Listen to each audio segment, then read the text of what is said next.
Hello, I'm Sean Kendall, attorney at law. I represent veterans before the VA in claims for benefits. I'm here to talk about post-traumatic stress disorder and what evidence is needed to prove a claim for PTSD in order to receive service-connected benefits. First, there must be a diagnosis of PTSD by a doctor. This doctor can be either inside or outside of the VA, and it actually doesn't have to rise to the level of MD. It can be a psychologist, and in some cases a social worker that diagnoses this disability.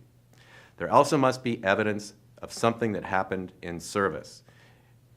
PTSD is described as a disease that results from exposure to a traumatic event. And commonly, a person in service is assaulted, experiences combat, or witnesses danger to others. So there must be some evidence to prove this happened. Finally, there must be a link between the event in service and the present diagnosis of PTSD. And this is usually established by the medical doctor finding a relationship between those two events.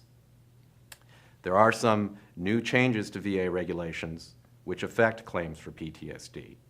Prior to the regulatory changes in 2010, a veteran that served in combat in service who served in a combat unit did not have to prove their stressor. However, a veteran that served in a support unit or outside of a combat zone had to provide a specific document or witness statement to prove what happened to them in service. Since 2010, that requirement has been eliminated, and a veteran no longer has to prove through a specific document what happened to them in service. However, the regulatory change that brought about this change in the rules requires that the diagnosis of PTSD be from a VA doctor, and so an outside doctor will no longer suffice to prove your claim. Therefore, I have many clients where the VA doctor is unwilling to diagnose PTSD while private long-term treating doctors are.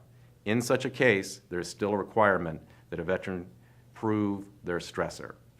If this is a problem in a case that you have, please give me a call and I can talk to you about how you can prove your claim for post-traumatic stress disorder for VA service-connected benefits.